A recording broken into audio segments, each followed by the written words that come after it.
Welcome back to the Seal of Civic Readiness. How are you making your impact? I have the esteemed pleasure of welcoming two phenomenal women who have been the force to be reckoned with in the community of Elmont and beyond, because the Seal of Civic Readiness is not only in the state of New York, but it has branched out into other states, which is amazing. We were wanted in all 50 states. What are we doing? We are educating young people from when they're young how to make their civic impact from K to 12. How do you get out there in a community? Who do you connect with when you don't know what you don't know?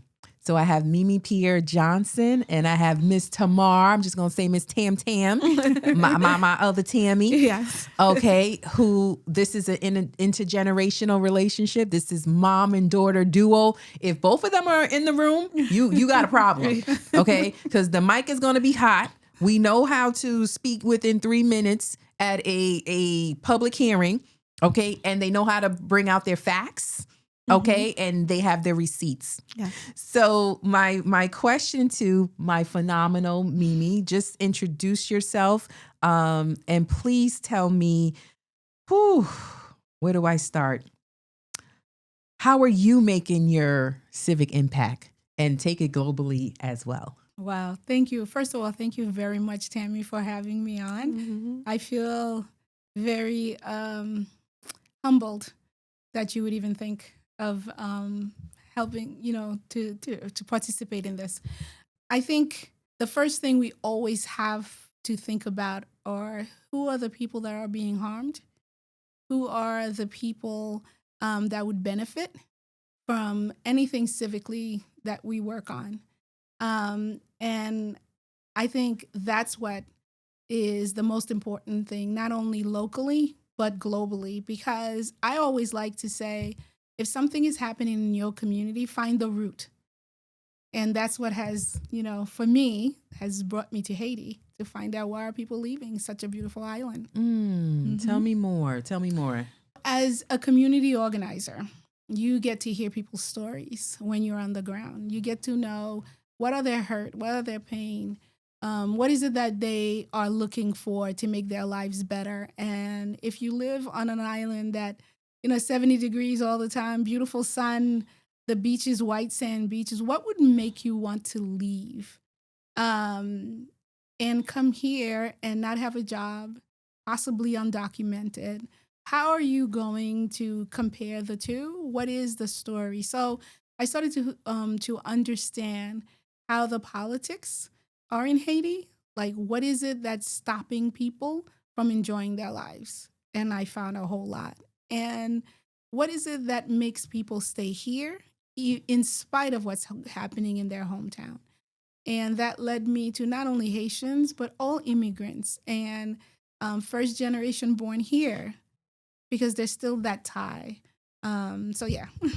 Well, listen, you're not only acting local, but thinking globally. And I was saying while we were off camera, a young lady that is participating in the Seal of Civic Readiness came up to me after I shared a story about you not only putting in the work for, years and years to get the traffic pattern changed in the local community, the local community of Elmont, but shared that it was young Black bodies that were getting harmed, hurt, seriously injured, and died. And why is it that it takes someone passing and then another person getting harmed and then a group of children getting mulled over for action to happen? And I explained to them the patterns were calming. Okay, you slow down, you at a light. Okay, great. You're going to get to where you need to go. And this young lady said, 10 days after you told us that story and you told us about the individuals who got a traffic light put up, the traffic light wasn't fully functioning yet. It was up, but not blinking. And my brother and I were about to pass and cross the street, and we almost got hit by a car right by that same spot. And I thought about the story you said about the young people who crossed and got harmed, and we backed up. And I was just like, I have to tell Mimi that story when she comes, that your work was not in vain. And we want young people to see something, say something, but act on it. That's right. That's right. And you know, the reason why I thought about children going home and going to school and having to think about, am I going to get hit by a car? I didn't think that was something that sat well with me. And I'll never forget October 31st when we were in the car and watching 4 children get hit.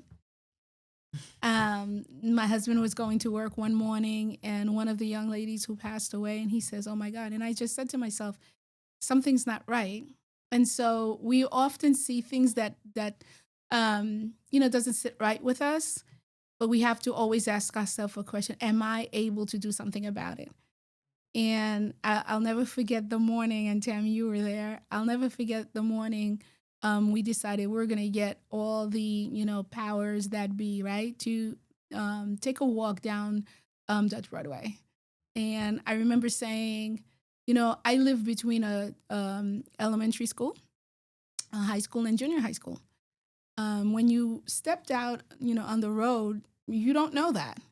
And we also live around major highways, and everybody has someplace to go at 7:00 in the morning, right? And everyone is speeding. And I said, no, you're going to take a walk. Make believe you're a student, and you're going to take a walk down Dutch Broadway. And I remember the DOT guy said to me, well, some of the schools are not on the main road. And I'll never forget it. I said, listen, if this was a more affluent town, one person died, everything would have been turned upside down. Right now? All right? We've had 4 children passed away for, traffic safety.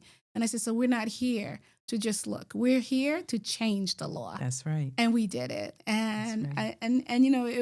When I saw these, when I see these traffic lights going up, and our elected officials have taken the ball and ran with it, so there's extra ones now. But we didn't even have signage on the ground. No. And I said, no, I want to see 20 miles an hour on the ground. Mm-hmm. And, the left turning lights, I want that pattern to slow down. Mm-hmm. And what was amazing is some of the young people, our very first press conference, they were there with us. So, it's always something from the heart, and you have to think about people. Who is it harming? And once you can put those two things together, then it automatically will come for, those of us who want to see a better life for most people. And a better life you have in your daughter, who's the mini me, okay? Yes. Like I said, if it's a hot mic and you have to have someone speak at a town board hearing, I'm going to have I'm calling you up. Yes. Okay. Yes. You bring receipts. Yes. So my questions, because of your we're that sandwich generation. Yeah. Social media. Mm-hmm. My young people say, I get my news from TikTok. And I just want to know, I asked this question, how does social media shape your understanding of civics? So I would say, because we are that sandwich generation, I think on the traditional analog way of getting it through the news, so the news tends to kind of be neutral. It tends to if certain news stations, we're not going to name which news stations, also are not neutral, and they kind of are biased, where on TikTok, people are authentic and they show up as themselves. So for example, I have a history TikTok, right? And I tell the truth on there. Thank you. Mm-hmm. And so people gravitate towards the truth and not a sanitized truth. And so people go to social media because, one, it's faster than the news, because the news tends to have to, put it through producers, and then they have to edit it, and they have to make it, like I said, sanitized, where if you want something raw, you can go right on TikTok. You can, I remember when Mark Zuckerberg was at the hearing, and on TikTok, people had it live. Also, you can search anything, any thing you want to look up, anything that's happening in the news, you can search it up and it'll be there. And what I find is that things usually hit TikTok first and then Facebook, and then maybe 2-3 days later, the news. So it's just easier to just go on social media. So in the study, because we did a community needs assessment first to figure out, what are the needs of youth, especially Black, Indigenous, people of color, my BIPOC youth. What are any misconceptions or misinformation, disinformation? And they said, we do get our information from social media. How do we know what is real news and how do we know what is fake news? So on Threads, I'm actually a community person on Threads. And so they do, on certain social media platforms, they do have people that they will ask, like, okay, you seem to post things that are true. Would you mind reviewing this? Or is this a right, is this a right definition of something, or they'll find an article, and so if someone posts something, then Meta, at least on Threads, will say this may be false, but here's the right article. So that does happen, at least on Threads. And then I'm a community person that I review, so sometimes I'll go and I'll just review and I'll say, okay, they were right to correct that, and no, that's not the right correction. But there's still a lot more work to be done, especially when you're looking at, unfortunately, a lot of supremacists, they get away with a lot more online. So because I am a person that will report, I will block, I will report, and I don't play that. And there have been images, especially people get away with images more. So I've seen some very racist images shared as comments, and I'll report it, and they'll say this doesn't go against our guidelines, and I'm like, this is clearly racist. So they do need to go after supremacists more, because there are people who are Black, Indigenous, people of color, especially Black, that get put in Facebook jail, Meta jail, or even for me, I was on, and this is why I say specifically Black. There are certain countries I do not even like to talk about on my TikTok. So I talked about Argentina. I think I did a video on the tango and how originally that was made by Black Argentinians that were enslaved, and it was a whole dance. And the reason why they called it tango is the way that they were locked up in their cells. And people can look up the research. People can research the history of Argentina and find out the racism,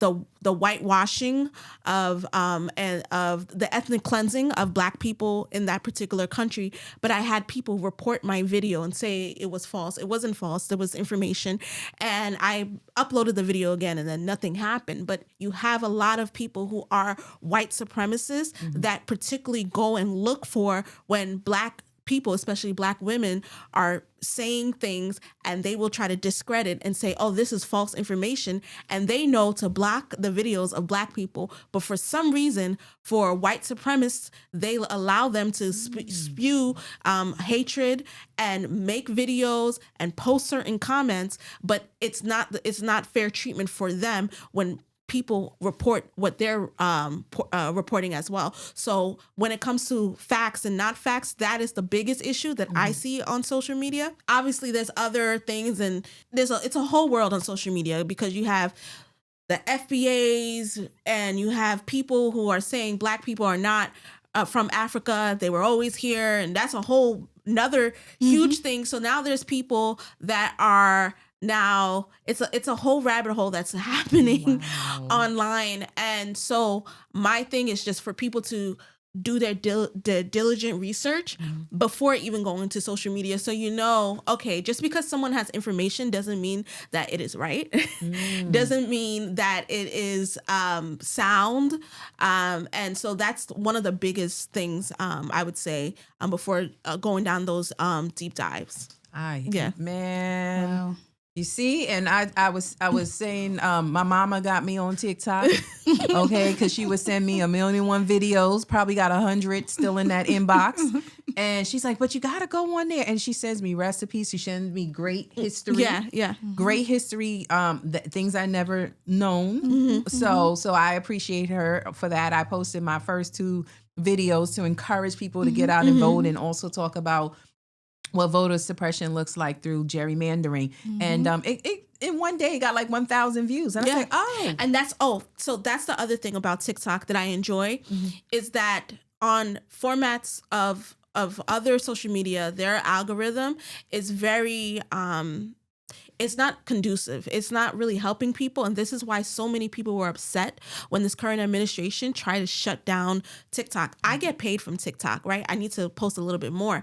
But TikTok not only pays you to go live, pays you to post, but once you get a certain amount of views and followers, right? But the algorithm is the less people you know that follows you, the more people that's going to watch your video, because their algorithm points to people who are interested in the things that you are posting. Okay. So if you are into government, if you are into civics or whatever your thing is, anybody that's into those types of things, your content is going to show on their page. Okay. So, but let's say Facebook is more friends and family based. And so you may not get as much views because your friends and family are not into that. They're into whatever else there. And so TikTok is a great platform to really get your information and your content out there and for you to really grow as a content creator.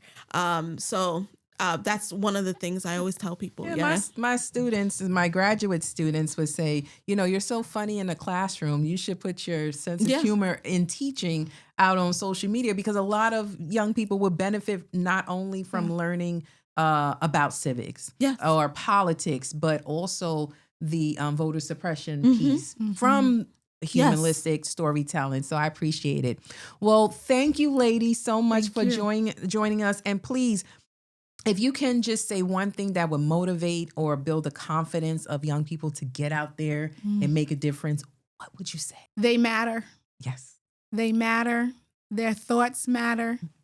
Their life experiences matter. Don't ever think that you're too young to teach. And I think that's lacking in our society, that, you're too young.